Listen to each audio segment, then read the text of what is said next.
Welcome, everyone, to Expanding Your Consciousness. And today is November 29th, 2022, and it's an open forum.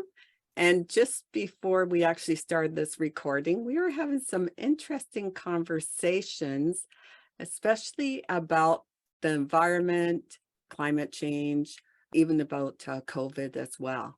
So I don't know if people want to continue with some of their observations. Some people are afraid of, what they're seeing and changes in the environment.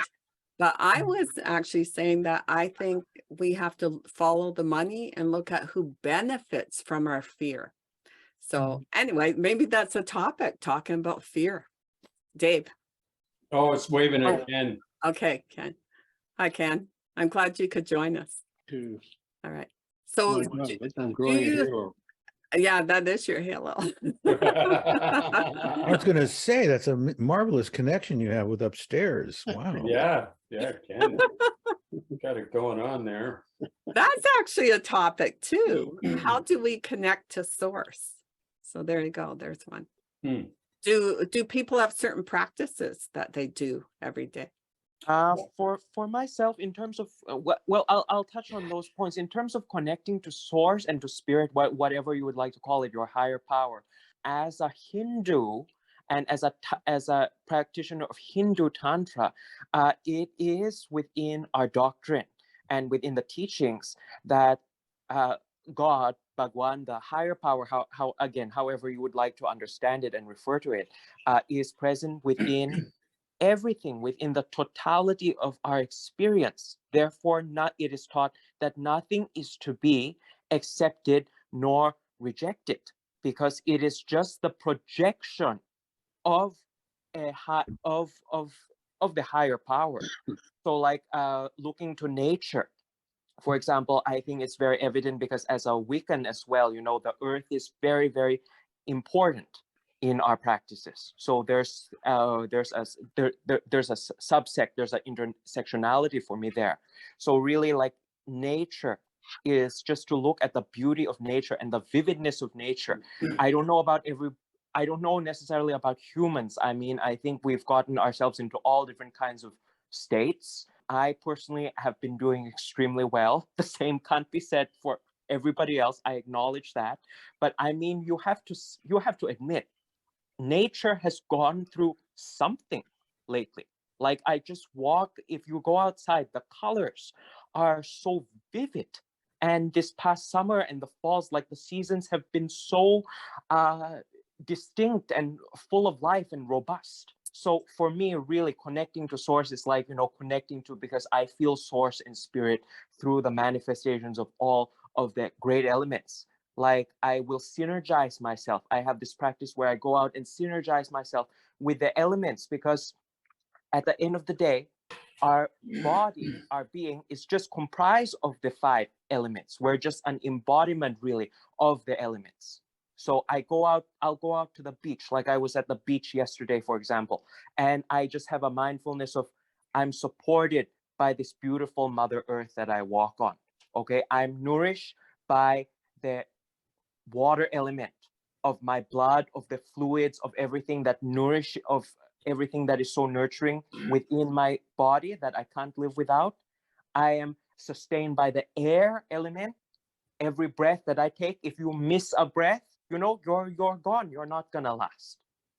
Then the earth element itself is also in my bones, the element of the fire, which gives my body warmth and which is the vital essence, right, that keeps this human body running. And then ether, of course, the other great element, because without that container, there's no way that everything else can come together and materialize. So, like, that is quite, for me, that's very profound, yet very, very simple. So every single day, I've made a commitment to myself at the beginning of this year. And I'm happy to say that I have really seen it through every single day, regardless of what the weather is. Nature, the outdoors, is my medicine. That's my temple. That's my religion. Going out for a walk, immersing myself in nature, and just allowing myself to be healed. And by that, through that connection to earth, and then greater to spirit.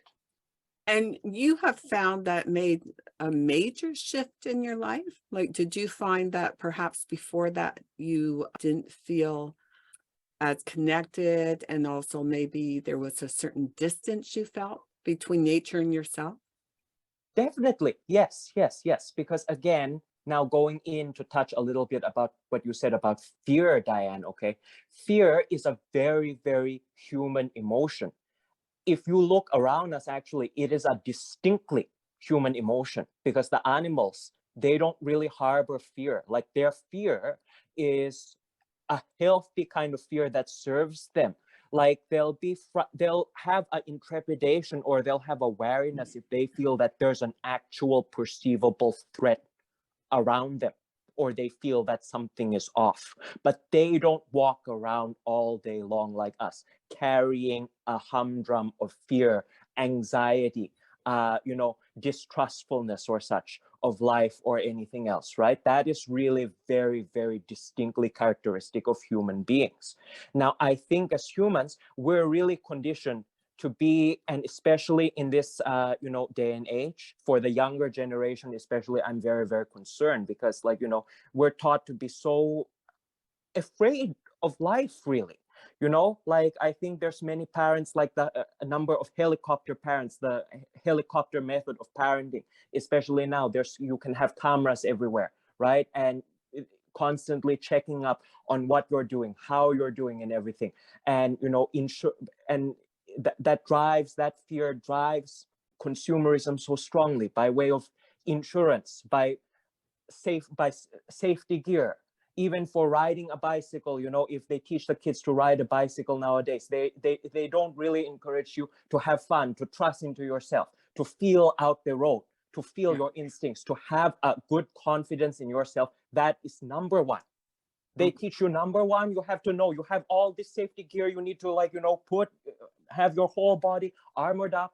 So it's Yeah, teaching no, people, they're right? overprotected. Yeah. Yes, overprotected. So they don't build exactly. resilience, right? Exactly. Yes. And that is making, right, that's a compounded effect that it has on people's psyche, because that subliminally trains one to, okay, I'm going out onto the road, I'm going biking, I'm going swimming. There's so many precautions that I have to take. And the attitude that is being cultivated is not that life is here for me. This is my Mother Earth. I am safe in her embrace. It's the opposite. Life is out to get me. I'm never safe where I am, okay? And everything that presents itself and that I engage in could be a potential threat to my life. Yeah, that's a good comment. So Alexandria, I'd like others to express their views on that. Yes, Does please. anyone have any comments on that? Kentura, thank you for joining us. Can you Thank tell you. me what the question or the statement was? Well, we're talking about a few things, but one is the whole idea that our world is, there seems to be a fear element, right? And so that's what we're talking about. And I thought the question was what our daily how we practice connect is to source. how That's we right. connect Yeah. to source. Yeah. It was how we connect to source, but also we were talking about fear before that. So any comments? Yeah, I agree with Alexandria. The connection with nature is always been a big part of my life, and part of any of the practices that I've brought into my life. And it certainly helps to just be in contact with nature, feel a connection. But I guess it's a great to have that appreciation, but I also delve into what is our ultimate reality? Are we, how do we come up with our perception? What is our perception? What is it really? I keep going back to the Buddhist practice, that it's an illusion. It's like a dream. So not to have attachments to anything of this realm, so that it hopefully makes it easier for us to escape the cycle of death and rebirth, and attain enlightenment. These are the things that I'm pondering every day, and trying to bring into my perception. And so I guess the thing I'm doing is trying to take it to a higher level where I'm transcending this realm, I guess, but also not escaping it because I can't, I'm here, but sort of bringing that awareness into every moment. And it certainly is part of assuaging the fear and the attachment. There's a lot of the fear is about attachment. Oh, you worry about what's going to happen, what did happen. So all of that. So these are part of the programming or the experience of, growing up and just having this experience of being alive on this planet. You get all bombarded with all of these messages, and it affects how you perceive the world, how you feel about it. And I'm always sort of trying to figure that out and go beyond that, and trying to figure out what that connection is. What is source? How do I bring it into my existence and my engagement with life, with everything. So I'm always working on it. So that's about it for now. Do you do a certain practice though, Dave? Because you were doing, Well, I bring in a few, like I think it just sort of amalgamates into a way of being, because I've done, different practices, different ways of perceiving and bringing these ideas, these into your life and helping yourself, helping others in your life. And I'd say I think the most profound was the Buddhist practice, because I stuck with that for a solid 4 years of, real practice every day. And that informs most of how I meditate. But there's also other things that I was, practicing, earth magic, Wicca, even more looking into Catholic, Roman Catholic or Christian mysticism, and sort of going deeper into my Roman Catholic background. And that experience was, I was at odds with it growing up, but actually as I got into more mystical teachings and understandings that brought more, went back to the Roman Catholic, what there was more to it, that you can see more into it. So there's prayer, basic forms of prayer that would be based on the Roman Catholic way of trying to reach God or the saints or that, but I didn't find any. After practicing Buddhism, I found that, the saints are, to me, like bodhisattvas, and if you're getting but Buddhism taught me a way of getting more connected with that in certain practices. So it's just, I think my meditation is, I can sit and meditate on okay, I'm going to set this time aside, and there's always some time every day, but I try to bring that into as many moments as I can. If I'm looking out in nature, I'm trying to bring in a higher practice to engaging with it. So yeah. And you have a long history of like really connecting with nature, right? oh yeah, Because you were 12 years living off grid and yeah, that was big. Yeah. Okay. But I took that with me. That was some kind of an initiation as well, or a really good point of time spent in, really connecting with nature. But I took that with me. It's always been part of me, that those 12 years. Does anyone want to share their connection to source, if they connect to source or whatever? Atura, do you have a practice or? It changes through the years. I like Dave's comment on what is source as well. I think my definition or understanding of that has changed probably every decade. Yeah. Kind of gets a makeover. Yeah, I spent a lot of points of connection. Lots of time in a Buddhist country was where I was raised, and with lots of time trying to keep on finding the most open-minded or most loving versions of Christianity, and Yeah. connected with a lot of really lovely people who taught me a lot through that. Yeah. And then what I've done a lot of meditation. I do a lot of healing work as my career, my current career, do body reading. And I would say, I don't know, I think the current moment is source to me to some degree. So just being really present with whatever is. I don't know how much of our own reality we create, how much there's something greater. Yeah. Waffles where I stand on that through, I don't know, maybe on a given day it waffles. But yeah, there's a lot. I think my current compass point is what strengthens us.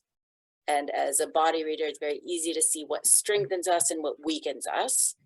And that has just kind of become my North Star, I guess, of things that strengthen me are things that I will do, and things that weaken me are things that I say no to. And I don't know, I put a lot of emphasis on laughter and having fun and people who want to enjoy life, but also people who share a little bit of the depth and meaning, and want more than fun also. But I think fun is a pretty important part of how we connect with any good part of ourselves. Yeah. Do you do creative things? Like I know this artwork behind you. Is that something you created, or things that you appreciate and you got? My daughters did some of that. Wow. So I don't know, I'm a little more culinary creation and Oh, okay. other versions of creation, but my kids take up the rest of the art. Okay. Mhm. And when you talk about things that may not be as uplifting as others, like do you look at things like diet, like a person's diet, and reading their body? Yeah, and that's where I started. I went to holistic, like I got my degree in biology and chemistry and wanted to do all these things. And then I realized, oh, we gotta, like, how we eat is what matters. So studied holistic nutrition. And then from there, recognized that the soil and the agriculture was more a part of it. Spent a lot of time with a lot of organic or not, people who cared about soil health and regeneration of soil. And that kind of changes your life when you spend a lot of time with nature and just hanging out in those much more rooted, grounded kinds of places, and seeing what takes hundreds of years to generate and how true sustainability matters. And so it's definitely a huge role. In eating well is a big part of what strengthens me, and resting well when I need to rest, and exercising hard when I need to exercise. But I've got to, like, as I continue just working with what strengthens me, I have generally a pretty substantial amount of energy to burn in a day. So it gets a lot done. And sometimes just being in the flow of life, like we don't have to meditate or do all these things, just being in the flow of life is an important thing to do. Yes, and often meditation is or yoga are things that will provide a lot of strength as well. So but it's all just fun when you're looking for what strength. I don't know. For me, it's just more fun when I'm like, oh, this is going to strengthen me and make my day better. I want to do it. Versus I have to do my meditation practice, Yeah. Yeah, that's true. It's a psychology, the thinking behind it, right? If we say, oh, it's a chore to do, then there's no joy in it. There's no fun in it, right? So you really, want to have a positive feeling about it. Mm-hmm. Yeah, thank you. Daisy, is there anything you'd like to share? How you connect to source or God or that's the flow? Good topic for discussion. Actually, it's a very deep topic, and I haven't lately. Actually, it's quite funny that you asked me this, because in the last month I've been meditating a lot more. I try to meditate 2 or 3 times a day. Yeah, and Daisy, could you speak a little louder? Yeah, can you hear me? Yeah, just if you can keep speaking loud like that, that helps. So it's funny that you should ask me this, because in the last month I've been meditating a lot more frequently every day, like maybe 2 to 3 times a day. I like guided meditation. Sometimes I have YouTube assist me with guided meditations, and yoga and, you know, just going for walks in nature and things like that to kind of connect with my higher self and the higher beings, like higher source. And also being, you know, feeling more grounded, you know, within myself. So meditation helps in grounding you and calming a person and just helping them breathe better and give more light and energy to your body through breath and movement. And yoga is a good way as well, or calisthenics, you know. So yeah, that's how I kind of like to connect to my divine self this way. And also, you know, I've been a vegetarian for a very long time. I try and you know, like keep a balanced vegetarian or vegan diet, right? Yeah. And to keep me, I think, more sound and healthy. So yeah, those are some of the ways I do it. And by drinking a lot of water throughout the day, Mm-hmm. that also helps the person kind of heal, you know, and balances their body better. So things like, you know, herbal teas and water, especially with this weather, like soups. I started, you know, drinking miso soup and making miso soup at home. Yeah. And I just buy the soybean paste and then I put the rest of the ingredients together. I really enjoy it. So yeah, I've been doing that. Yeah, just been, you know, focusing on my health and my spiritual side. Thank you. But do you also, are you careful about what do you watch television, you know, Oh movies? yeah, I'm careful about media influences, whether it be Mhm. on the internet or on TV, right? Mhm. And that's a good point that you brought up. I like to, you know, I do watch the news regularly, right? I like to keep up to date and in touch with societies, right, around the world. And news gives us a good firsthand look at that. I also like to read the paper, the local paper, which the news doesn't always cover on television.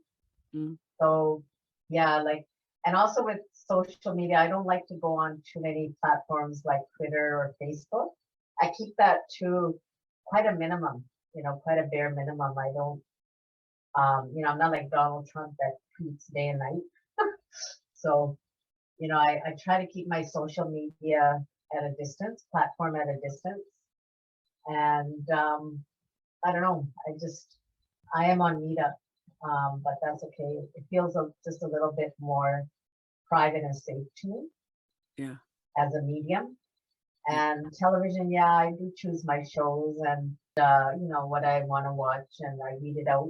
So I like some of the cooking channels, and I watch the news channels regularly.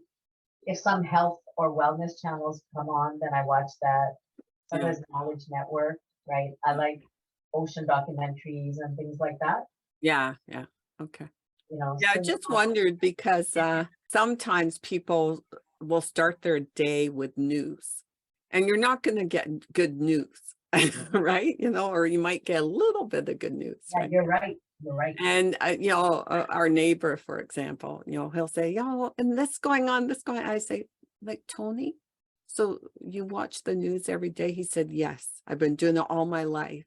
And I said, have you ever thought to try one day where you didn't watch the news? He said, I can't do that. I'm addicted to it, right? Mhm. But, you know, we do sometimes have to be aware of the impact that, you know, news can have on us sometimes. And I remember years ago, because I taught overseas in Egypt and Kuwait, but I can remember, you know, a teacher, American teacher saying, like, you know, Diane, how come you come in cheerful all the time? I said, I don't watch the news. And she said, really? I said, yeah, I do not. I used to be a news junkie Mhm. up until 2012. Yeah. And I gave up the news. So Mhm. what she did is she gave up watching it when she in the morning before she came into work. And then she'd get caught up later in the day. So it's actually old news, right? But anyway, she said it made a big difference psychologically for her. So anyway, I just thought I'd share that with you. Everybody has their their own I view. do realize like it can be overwhelmingly negative. Yeah. And bad, but I do try to watch it regularly, not every single day, because Yeah. I have other things to do as well that intervene in it in my daily routine. But you know, And I have, I do need to be aware yeah, of what's going on in the world and with, with all kinds of things, not just climate change or the war in Ukraine or what have you, right? yeah. There's other things the news, touches up on, and sometimes it can teach me things as well or make me more knowledgeable about something that I should know. Yeah. But So you can also have this philosophy, Daisy, and that is if there's something you're really supposed to know, you'll find out somehow through another person, or it'll just pop up or whatever. Anyway, I'm just putting that out there. Okay, so thank you, Daisy, for Thank you. sharing that.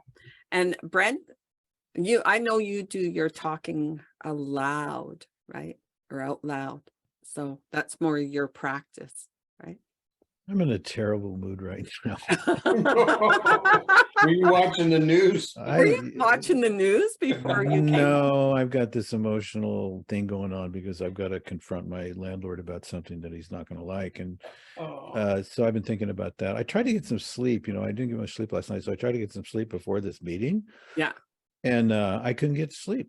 This thing just kept playing out, and I'm yelling at him, and I'm mad at him, and so he represents something that I'm attached to and that I'm working on. Has to do with money and has to do with getting my way, and so I'm kind of like in this morose mood right now where I'm listening to everybody talk, but everything seems so like transparent and superficial and everything. It doesn't matter what anyone says, it just seems that way, and I know it's not really true that way for them.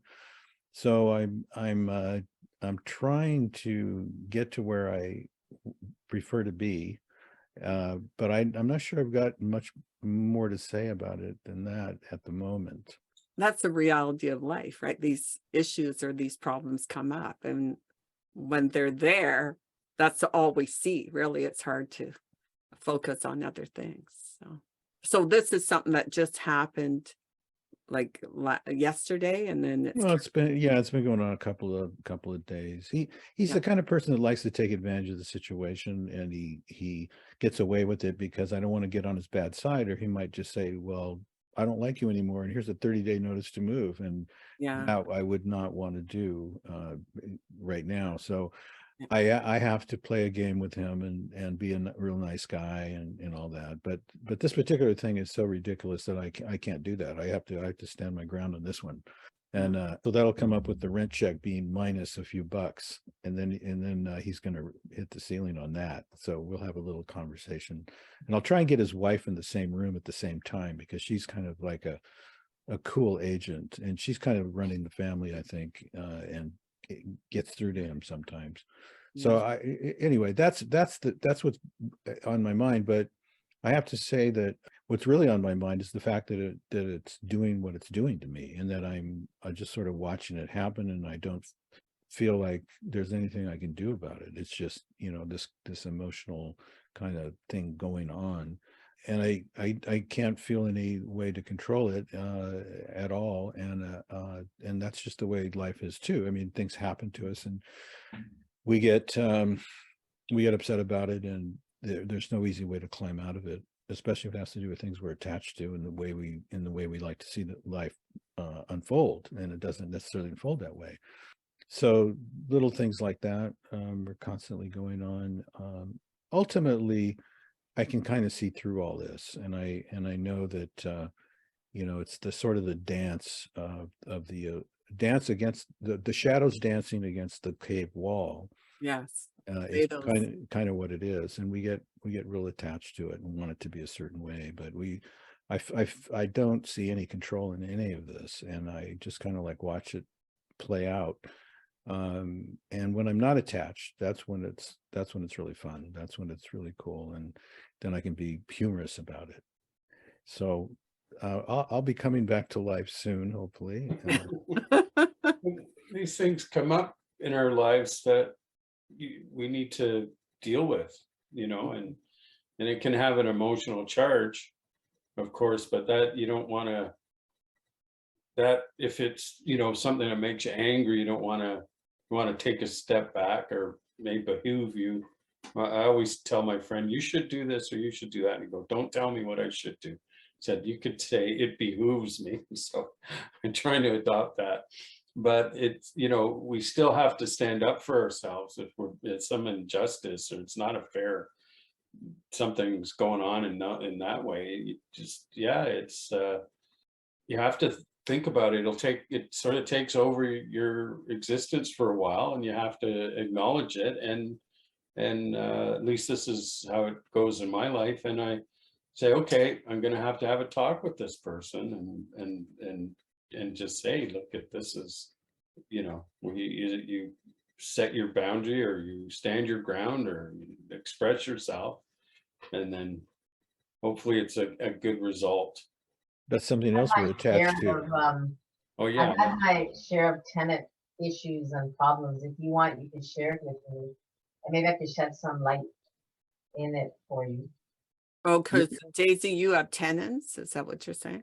Yeah, I've had my share of Oh, problems and issues. I'm sure I wouldn't win out that, because people have told me stories about being tenants that unbelievable stuff. So yeah, I understand. But I also know the Tennessee laws quite well. Tennessee laws? Tenants. Oh, tenants. Yeah. Oh. Daisy, just so you know, Brent is in Berkeley, California. Oh, you're in Berkeley, California? Mhm. Not sure what that means, why that was just said, but yes. Well, that's where I because am. Daisy is in British Columbia.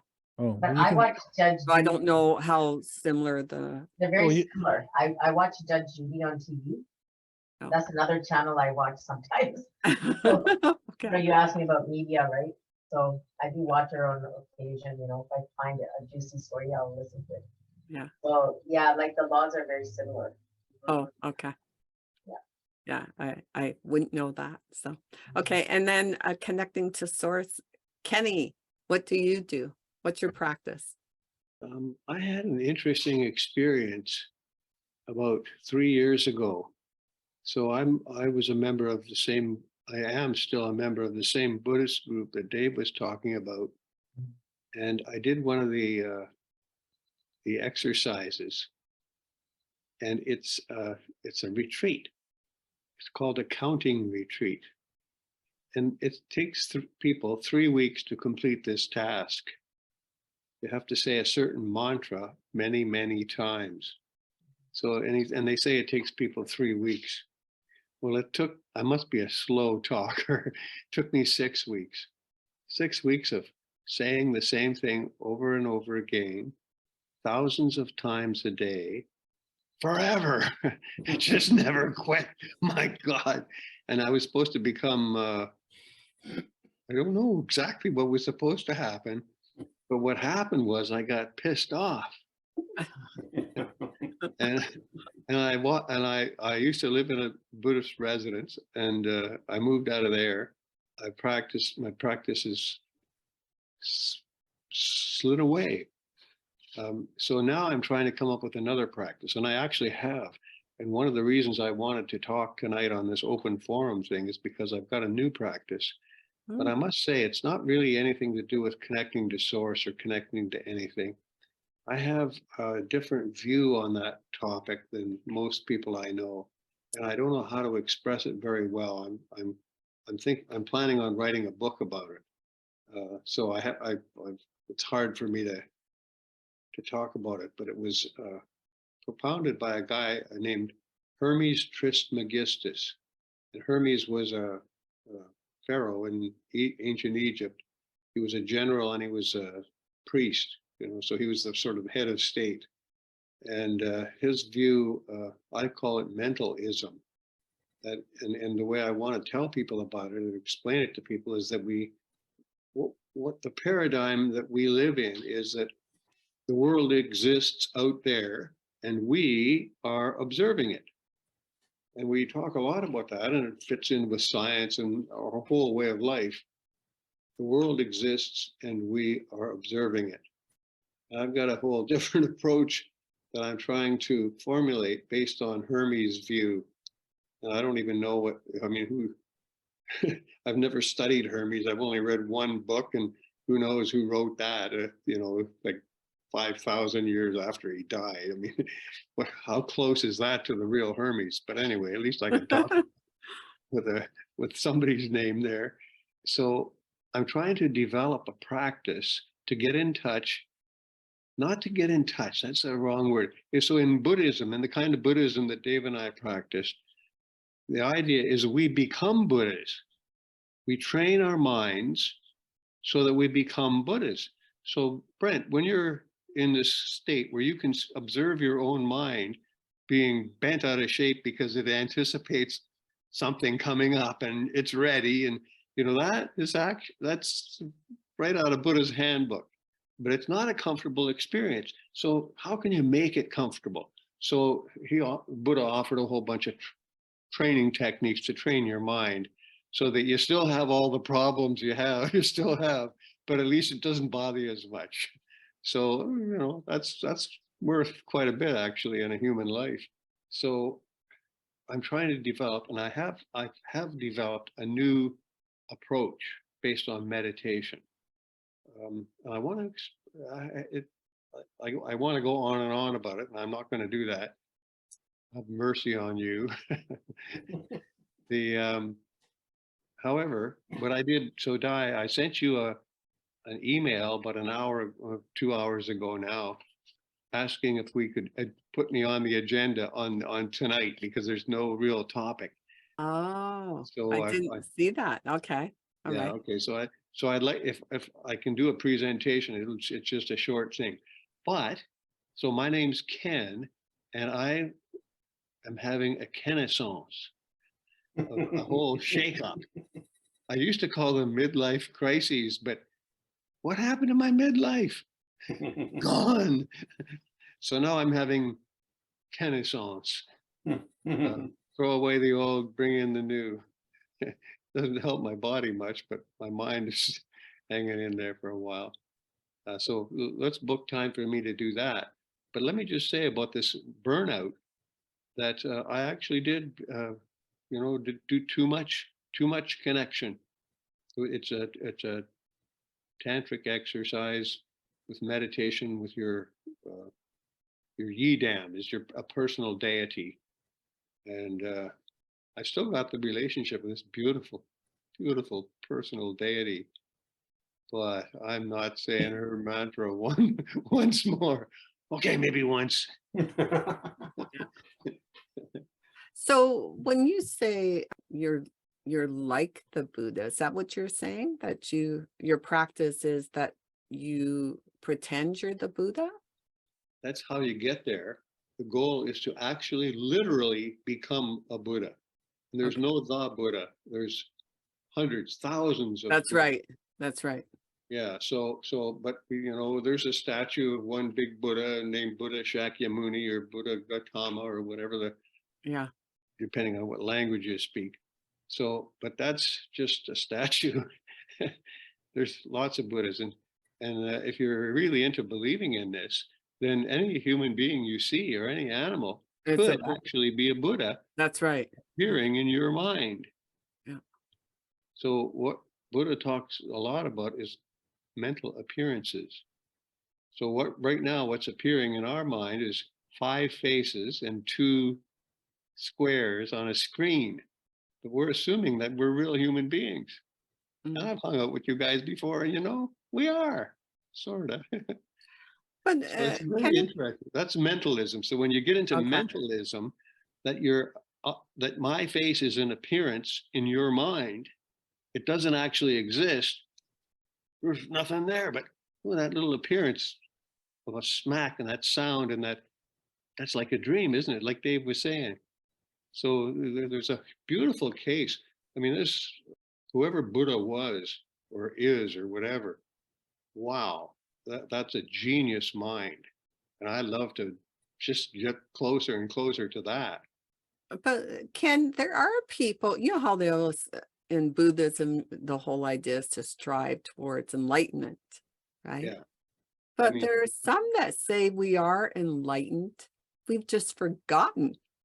Yeah, there's a European mystic group that does that. And they want to do what they call self-remembering. That was my teacher Mervyn taught that. Oh, I knew him before Buddha. But that's a good, work with that. like, See, the couldn't that be idea a is to mantra? change. I am enlightened. Yeah. Know? I don't So know. now act like it. I'm doing the best I can. You are.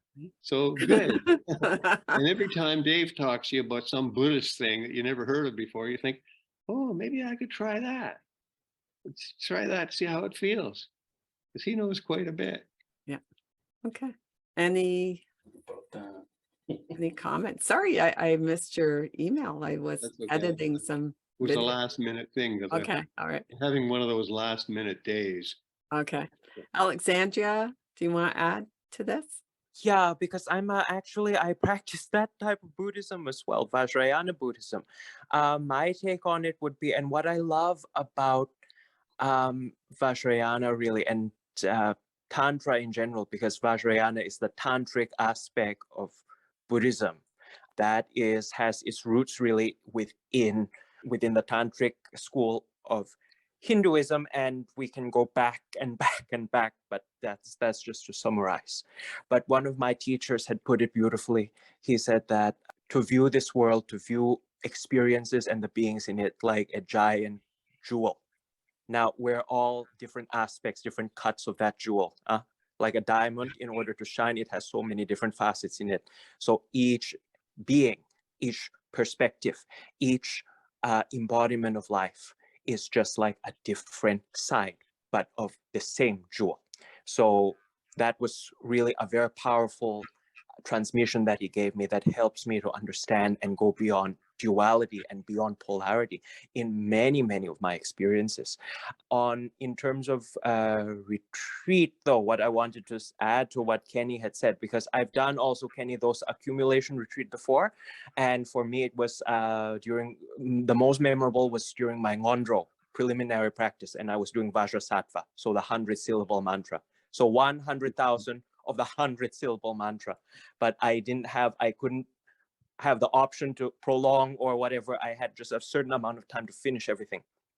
And I found exactly what your experience was as well. I went in a fine mood, but I went through it and all kinds of things came out. By the end of it, coming to the end of it, I was pretty damn pissed off and fed up with so much of my throat was hoarse, my legs were numb, I wasn't eating enough, I wasn't sleeping enough, but really it clicked in my mind, because if you know Vajrasattva, that's the deity of purification, right? So it was kind of like a purification, all of the garbage, all of the internal toxic back talk, like years of stuff, just sludge coming out.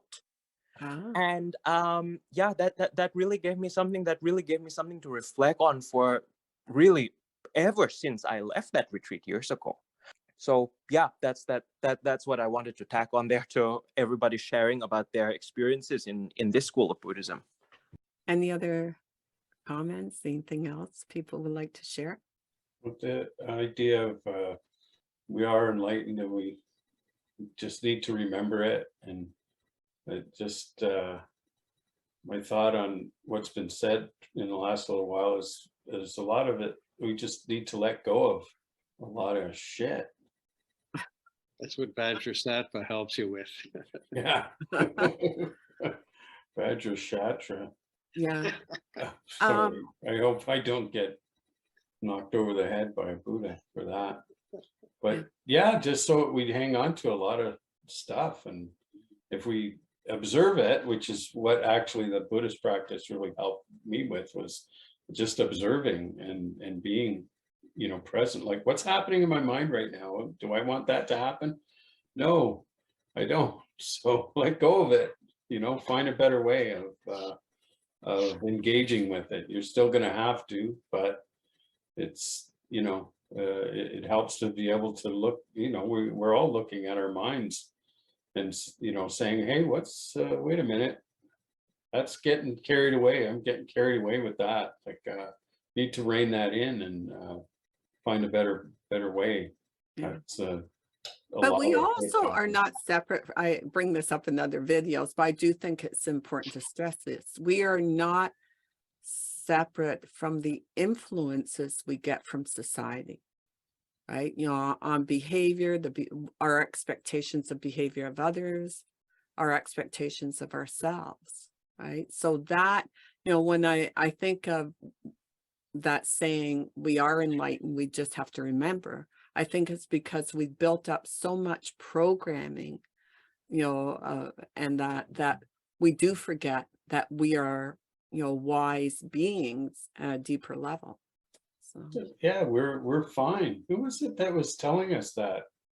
we did a video Yeah. about that too. Ultimately, I'm there's nothing fine. wrong with any of us. It was somebody who was talking to us. Oh, it was my niece, Amanda. Yeah. And she was saying she just had a visit from my niece. She came up from Ocean City, south of LA, for a few days. Anyway, it was wonderful to see her. But she was talking about that, like, and she's been, meditating for a while now. She said it just, I catch myself and I'm going, wait a minute, that doesn't, all this is just in my mind. I'm fine. Everything's fine. Let it go. Just relax and have fun. Yeah. Get some. And she laughed, right? Yeah, then she laughed. Yeah. Yeah, because she just ended a relationship with someone, and then she was sad and then she realized, hey, it's no big deal, kind of thing. I'm fine. Everything's fine. Everything's going to be fine. Stop thinking about it and let it go. Yeah, exactly. And get in the. Tura, did you want to comment? Oh, just agreeing with that some of the mind games that I've had to play with myself is just like, is there any version of this, if somebody paid me enough money, I would want it, choose it, step forward into it, then it's not intrinsically like, then I have to be okay because someone could pay me to do this. Then you just have, I don't know, mentally that helps me say yes to some things where I'm like, there's no other version of it. It can't be that awful if I would accept money to do this and, just and enjoy it and celebrate it and encourage it, just like some custody issues with my kids or things like that are Yeah. maybe not happy otherwise, but it's just like, but I'm okay and they're going to be okay or they won't be okay. And I don't know, like, I'm just going to sit and be happy and enjoy this, whatever right now is, instead of all the old patterns of, I don't like this because blah, blah, blah, blah. No, I could just be okay. Yeah. Steve Pavlina, who's like a motivational speaker, and I took one of like a series of his courses, but there was like one that was continuous.